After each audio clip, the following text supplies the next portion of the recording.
Let me ask you something, and I want you to sit with this for a moment. When was the last time you walked into a room and felt completely, unapologetically certain of yourself? Not arrogant, not loud, not trying to prove anything, just solid, grounded. Like you belonged everywhere. You stood and nowhere could shake you. If you're struggling to remember that moment, or if you've never felt it at all, then what I'm about to share with you could be the most important thing you hear this year.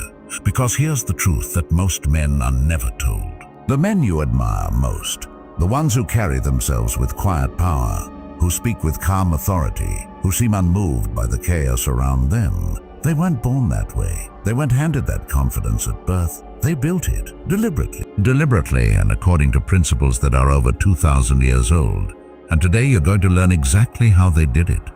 Most men spend their entire lives waiting to feel ready, waiting for some external signal, a promotion, a relationship, a number in their bank account that finally tells them, okay, now you're allowed to carry yourself like a man of value. But that signal never comes. It never comes because it was never coming. That's not how identity is built. That's not how confidence is forged. And the Stoics, Marcus Aurelius, Epictetus, Seneca, they understood this with a clarity that most modern men have completely lost. Here's what nobody tells you. You are not waiting to become the best version of yourself. You are choosing in every single moment whether to act like him or not. That's it. That's the whole secret. And once you understand it, really understand it, everything changes.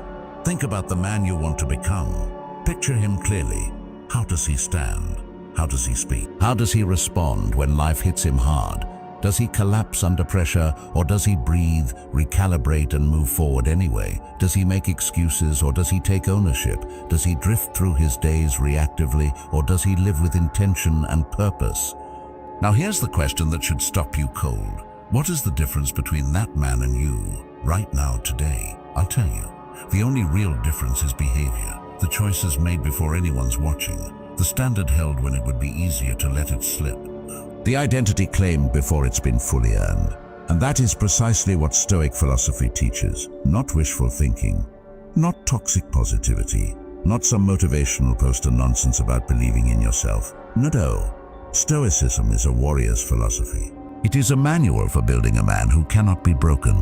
And at the center of it sits one of the most radical, most misunderstood ideas in all of human thought. The idea that who you become is a direct result of how you choose to act, long before you feel like that person. Marcus Aurelius was emperor of Rome. He commanded armies, he ruled an empire, and yet every single morning he sat with his journal and reminded himself of who he needed to be that day. Not who he was, who he needed to be. He understood something that most men never grasp. That greatness is not a destination.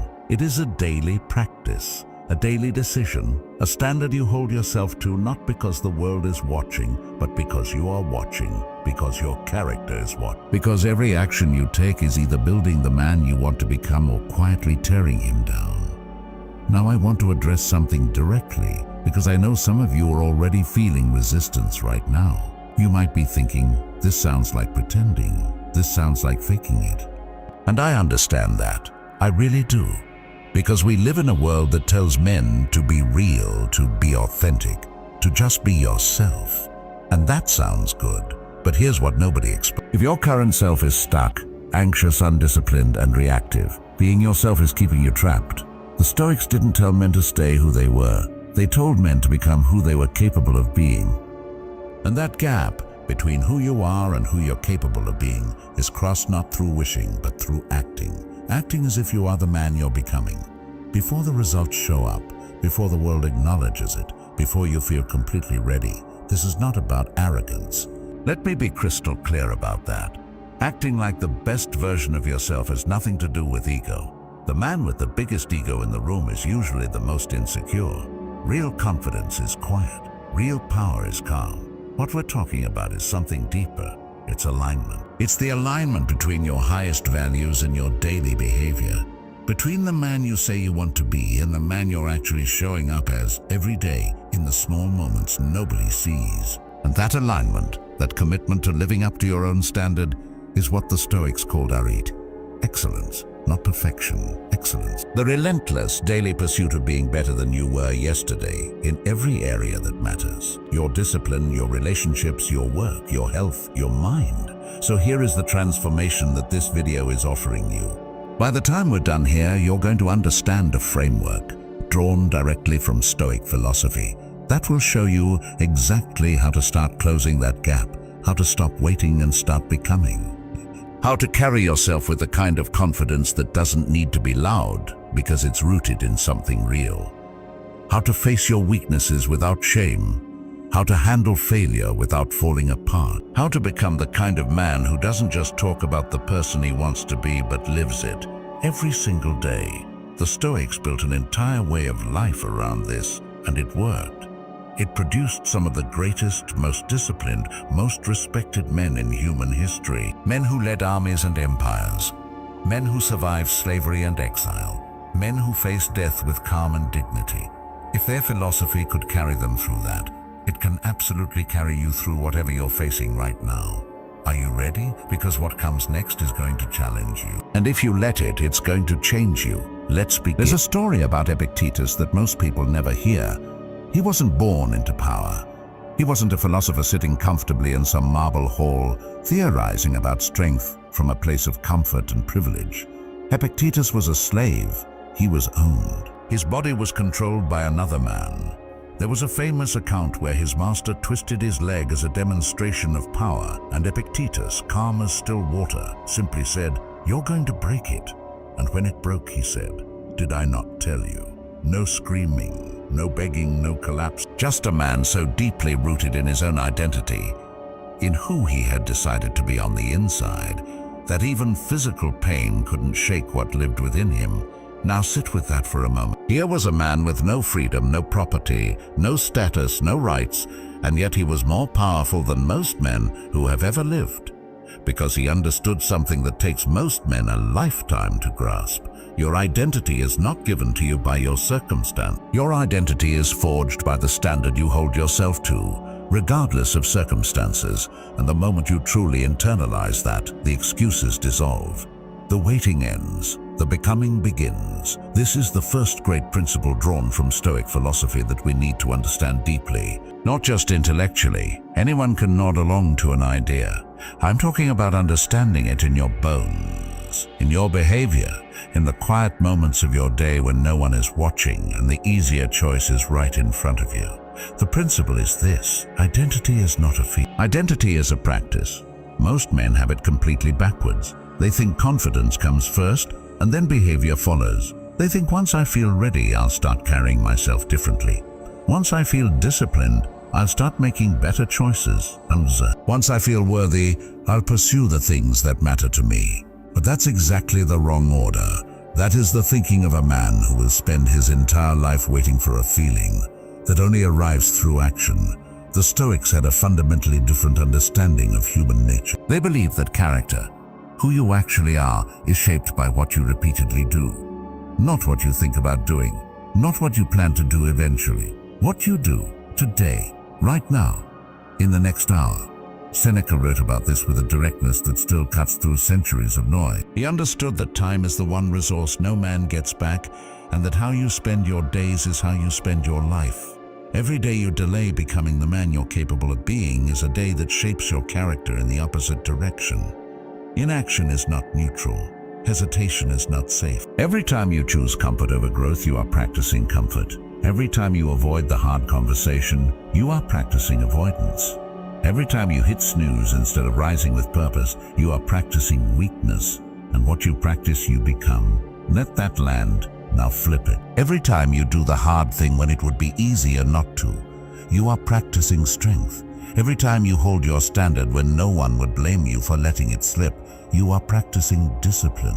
Every time you respond to frustration with calm instead of reaction, you are practicing mastery. And over time, those practices don't just change your behavior, they change who you are.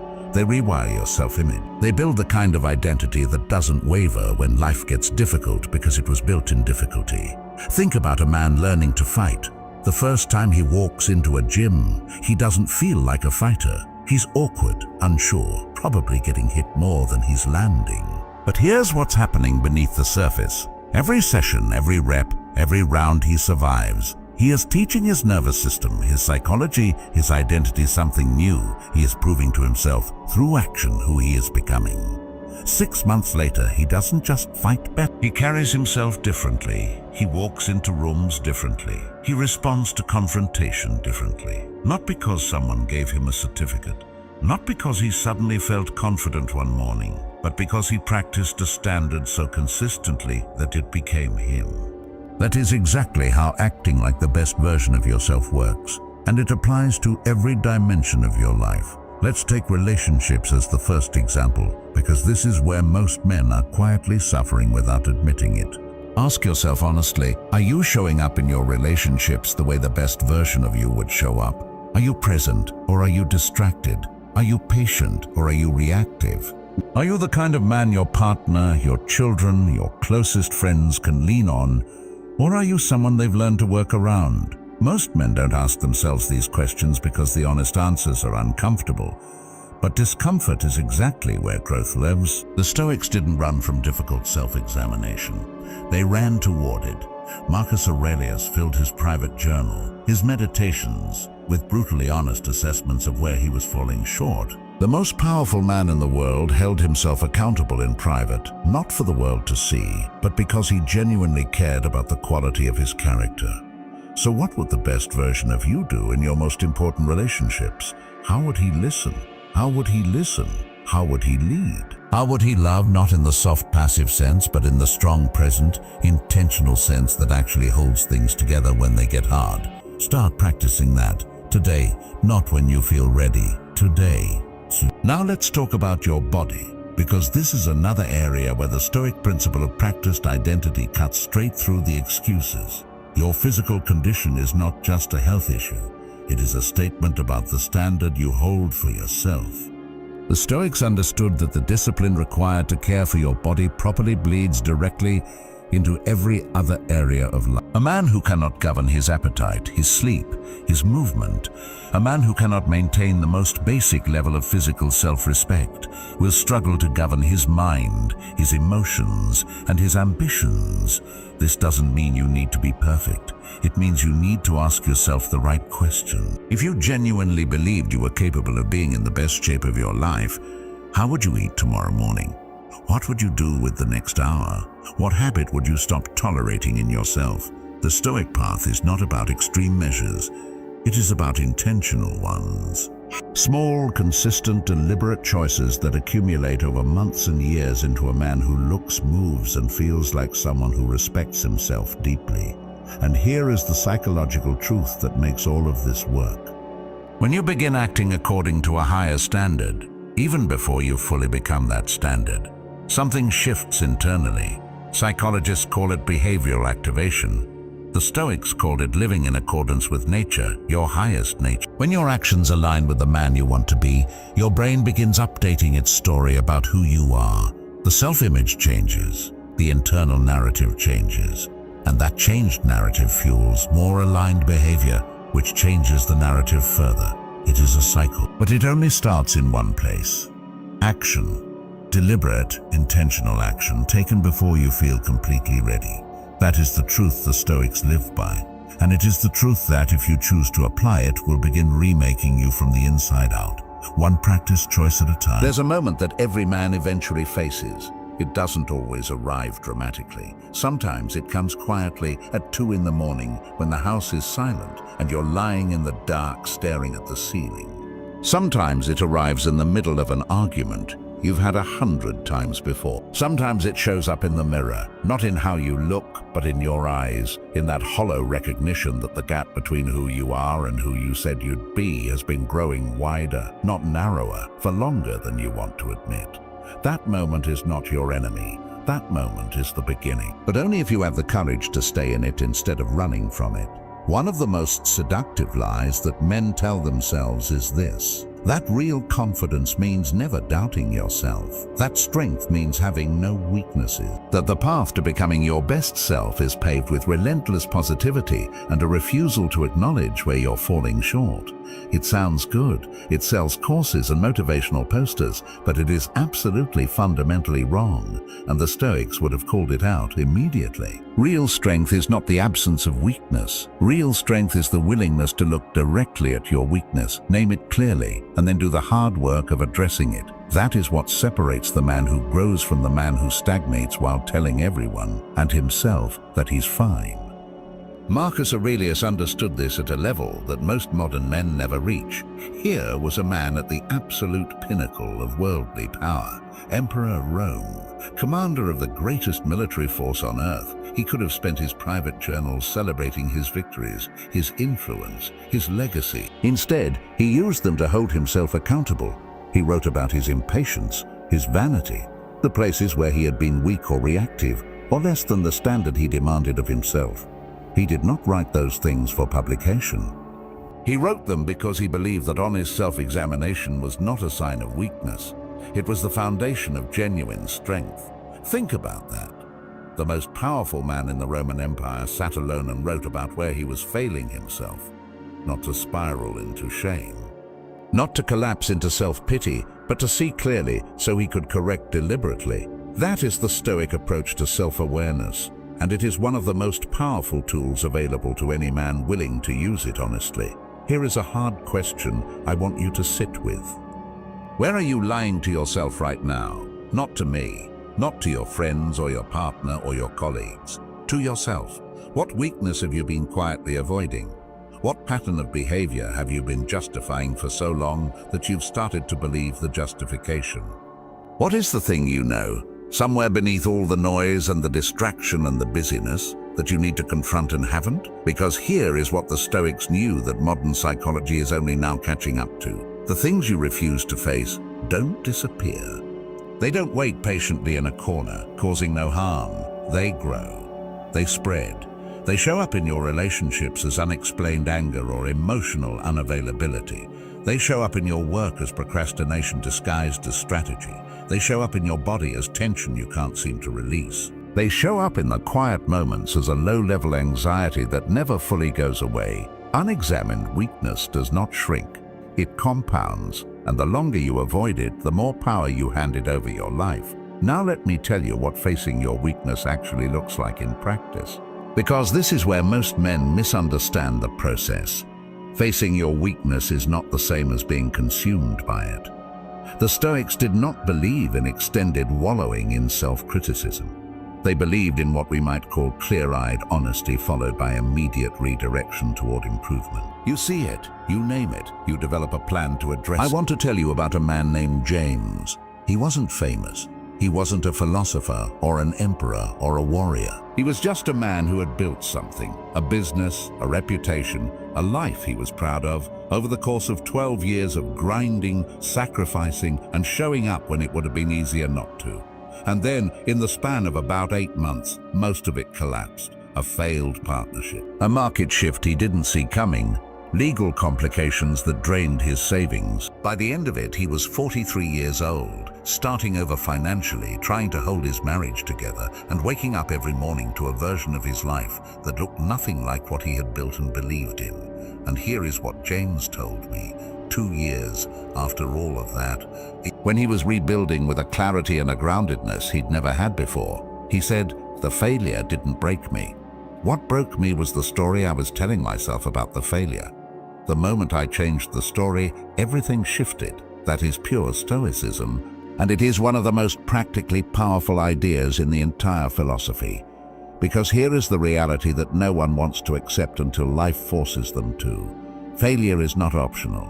Setback is not optional. Loss, disappointment, the painful gap between what you planned and what actually happened. These are not signs that you did something wrong or that you are somehow less than other men. They are the universal experience of every man who ever tried to build something meaningful, every single one.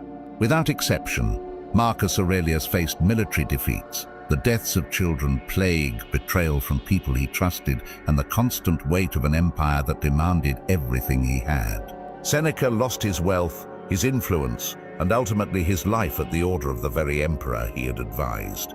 Epictetus spent years of his life as property of another human being. These were not men who were spared difficulty. These were men who developed, through philosophy and practice, an unshakable relationship with difficulty. And that relationship is available to you. The Stoic understanding of failure begins with a distinction that sounds simple but is genuinely transformative once you internalize it. The distinction between what is within your control and what is not. Marcus Aurelius returned to this principle so consistently throughout his meditations that it clearly wasn't just an intellectual concept for him. It was a daily practice, a discipline he had to consciously apply against the very human tendency to agonize over things beyond his reach. Here is how it applies to failure specifically. When something goes wrong, a relationship ends, a business fails, a goal slips out of reach, a person you trusted lets you down, there are two categories of response available to you. The first is to fixate on the outcome itself, to replay what happened, to argue with reality, to ask why endlessly without moving toward any answer, to let the failure define your self-worth and contaminate your forward momentum. Most men live in this category without realizing it. They carry old failures like weight in a backpack, getting heavier with every mile, wondering why the journey feels so hard. The second response, the Stoic response, is to acknowledge the outcome clearly without minimizing it or dramatizing it, and then immediately redirect your full attention to what remains within your control. How you respond, what you learn, what you adjust, what you do next, not eventually, now. Because the present moment is the only place where anything can actually be built or changed or improved. This is not emotional suppression. This is not pretending the failure didn't hurt. The Stoics were not robots. Seneca wrote with genuine depth about grief, about loss, about the pain of watching things you care about come apart. He didn't tell men to feel nothing. He told men not to be governed by what they feel. There is an enormous difference. Feel the disappointment fully. Acknowledge the pain honestly, and then choose your response. Choose it deliberately as a man who understands that his character is being shaped by exactly this moment. Because here is the psychological truth that most men discover too late. Failure responded to with resilience and self-correction does not set you back. It sets you ahead, not despite the pain of it, but because of it. Because the specific lessons available in failure about your assumptions, your blind spots, your areas of underdevelopment are not available anywhere else. You cannot read your way to them. You cannot think your way to them in advance. They are earned in the fire of actual experience going wrong. And the man who can face that fire without turning away comes out the other side carrying knowledge and strength that no amount of smooth success could have given him. Think about every man you genuinely respect. Not the ones who look impressive on paper, the ones you respect in your bones. I would be willing to bet that almost every one of them has a story of significant failure, loss, or hardship that is inseparable from who they became. That is not a coincidence, that is the mechanism. Now let's talk about something more immediate, because theory about failure is one thing. But what does this actually look like on the ground? In the days and weeks after something goes seriously wrong in your life? The first thing the Stoic approach demands is what I would call honest accounting. Not brutal self-flagellation, not excuse-making, but clear-eyed examination of what actually happened and what role your choices played in it. This takes courage because it is always easier to distribute blame outward, to the economy, to other people, to bad timing, to circumstances. And sometimes those external factors are genuinely real. But the Stoic question is never, whose fault was this? The Stoic question is, what is mine to own here, and what can I learn from it? That question asked honestly is one of the most accelerating questions a man can ask himself. Because the answer always contains usable information. Maybe you discover that you trusted too quickly without verifying. Maybe you see that you avoided a difficult conversation until it became a crisis. Maybe you recognize a pattern. The same type of failure showing up in different contexts. That points to something in your character that needs development. That information is gold. That information applied with discipline and humility is what turns failure into foundation. The second thing the Stoic approach demands is what we might call purposeful forward motion. not frantic activity designed to avoid processing what happened, not forced positivity that glosses over real lessons, but deliberate, intentional movement toward reconstruction. The Stoics believed deeply in the importance of action.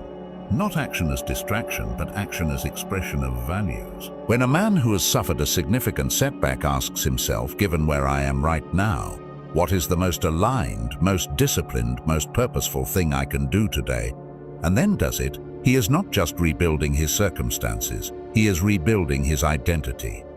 He is proving to himself through action that the failure does not define him, his response does. And this brings us to something that ties directly back to the core principle of this entire video. The man who acts like his best self in the aftermath of failure, who chooses discipline when he could choose numbness, who chooses honesty when he could choose defensiveness, who chooses forward motion when he could choose stagnation. That man is doing the most powerful version of the practice we've been discussing, because anyone can act like their best self when things are going well. The real forge of character is how you carry yourself when they're not.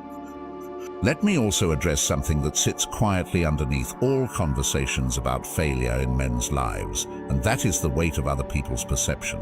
We live in a world where failure carries social cost, where men are judged, sometimes harshly, for things not working out, where the fear of looking weak, of looking like you couldn't handle it, of losing status in the eyes of people whose opinions you've attached your self-worth to. That fear is real, and for many men it is more crippling than the failure itself. The Stoic response to this is both simple and deeply liberating. It is the reminder that the judgments of others exist entirely outside your circle of control.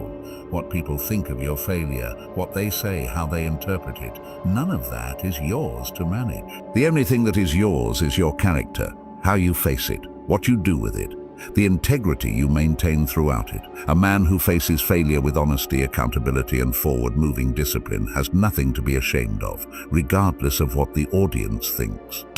And eventually, not always quickly, but eventually, the world tends to recognize and respect a man who rises with dignity far more than one who never fell. The Stoics called this living according to nature.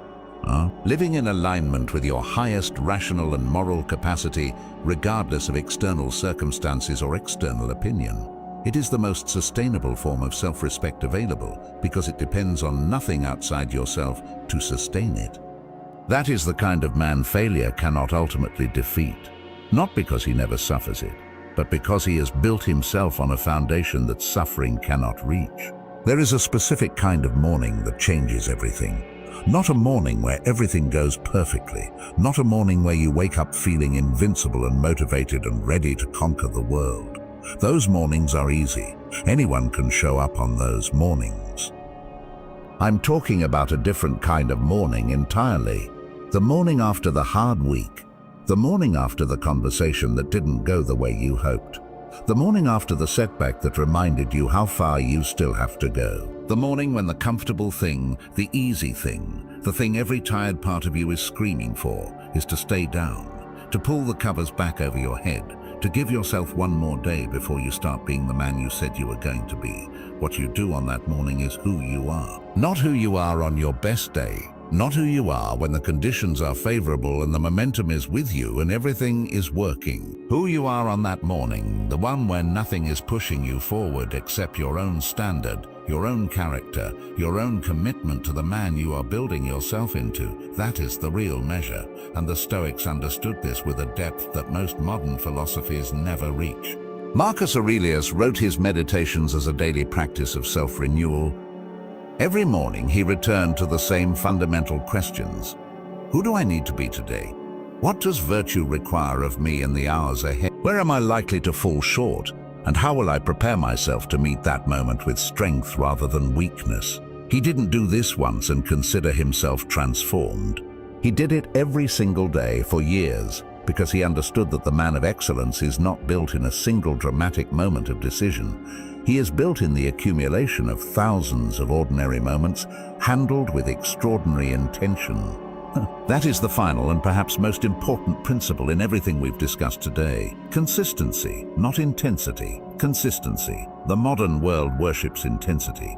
The extreme diet, The brutal workout week, the massive productivity sprint, the radical transformation. And intensity has its place.